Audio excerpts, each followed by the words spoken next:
You wake up and you already feel it. It's 8 hours away, but it feels like it's happening right now, right in front of you. Every few minutes, you think about it. When you're brushing your teeth, making breakfast, on a walk, the closer your watch gets to 5 p.m., the more you feel it. The pressure keeps building up until, if I just leave now, no one will notice. All this pressure in my stomach will be gone. It's gonna be just another day. Yo, that stuff's scary, I know.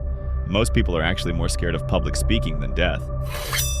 But here's the twist. It's not the crowd you fear. It's the feeling of being seen. Think of public speaking as a big, scary-looking monster. Well, right now, you are looking at that monster right in the eyes and you want to scream. You have two options now. Either flee the monster or face it head-on. Let's go with option 1 first. If you flee the monster, you can run into a cave and hide, but then that stupid monster is still there.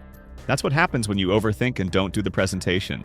Let's try option 2. Let's face the monster. Well, you might get knocked down a few times, but slowly you will start to learn how the monster moves, his attacks, strengths, and weaknesses. Maybe you will eventually sit down with the monster, have some tea, and enjoy his company.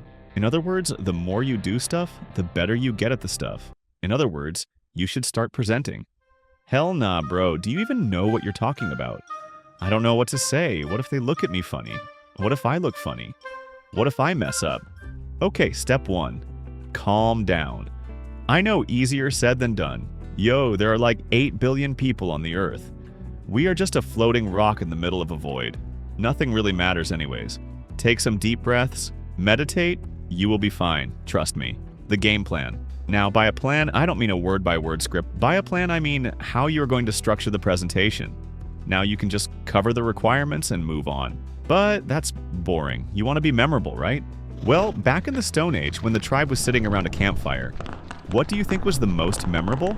The person who had your attention. Okay, 2 cavemen are going to speak. Let's see who gets your attention. Today, I will be talking about the advancements of sharpened stick technology. Last week, I almost got eaten by a saber-toothed tiger. That second guy got your attention. Start your presentation off with a hook, a surprising fact, a story, a question, anything. Okay, what else do people do around campfires? They tell stories. The goal of your presentation should be to tell a story and take the audience on a journey. Include anecdotes throughout whenever relevant. Now that you've got their attention, you need to keep it. That's where the next step comes in. You've sparked curiosity, and now you need to give them the why behind it. For example, I was out on a hunt late at night to get some food. It had been many days since I had eaten. The key is to make sure that you are always moving the presentation forward. It's very easy to go off into lots of details about something that doesn't matter. Make sure each story or graph or question is relevant to the core message. Just like a story, you want to build off of each point. So, split your presentation up into parts and make sure each previous point builds onto the next one. In other words, each action has a reaction. Finally, end on a call to action, something that the audience should do next. This can be inspirational, practical, whatever is relevant. Remember, the ending is just as important as the start. That's what people will remember last. Finally, this one is obvious, but practice. Trust me, if you lock in, you can master a skill that most people are more afraid of than death.